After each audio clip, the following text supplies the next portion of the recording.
रानीपुर के दम तोड़ते कपड़ा कारोबार को सांसें देगा क्लस्टर।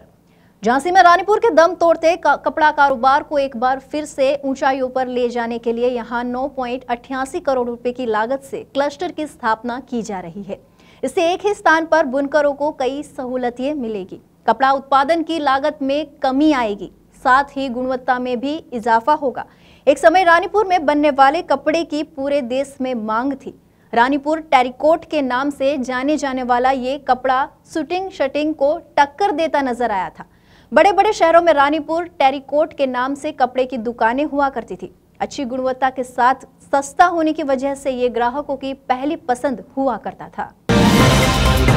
कपड़ा उत्पादन के लिए रानीपुर में घर घर में पावर लूम लगे हुए थे, जो दिन रात चलते थे। रानीपुर टेरिकोट 20,000 परिवारों की आमदनी का जरिया थी, लेकिन सन 1990 के बाद से इस कारोबार के बुरे दिन शुरू हो गए। पहला झटका बिजली ने दिया।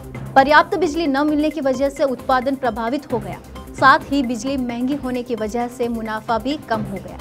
कच्चे माल की कीमतें बढ़ गई, लेकिन कपड़े के दाम नहीं बढ़ पाए। सरकार की ओर से भी इस कारोबार को कोई प्रोत्साहन नहीं दिया गया। धीरे धीरे ये सिमटता चला गया। रानीपुर में पावर लूम तो अब भी लगे हुए हैं, लेकिन इक्का दुक्का में ही कपड़े का उत्पादन होता है। यहाँ का कपड़ा गमछे तक सिमट कर रह गया है। पुराने लोग ही इस कारोबार को चला रहे हैं, नई पीढ़ी ने इससे दूरी बना ली है, लेकिन अब सरकार ने इसकी सूद ली है। भारत सरकार के सूक्ष्म और लघु उद्यम क्लस्टर विकास कार्यक्रम के तहत रानीपुर में 9.88 करोड़ रुपए की लागत से यहां सामान्य सुविधा केंद्र CFC की स्थापना की जा रही है। केंद्र में कच्चे माल की उपलब्धता सुनिश्चित की जाएगी। लैब होगी जिसमें कपड़े की टेस्टिंग का भी काम होगा। इसके अलावा कई आधुनिक मशीन लगाई जाएगी, जिसका लाभ बुनकर उठा सकेंगे। कम लागत में वे बेहतर कपड़ा तैयार कर सकेंगे। क्लस्टर जिले के विकास में मील का पत्थर साबित होंगे।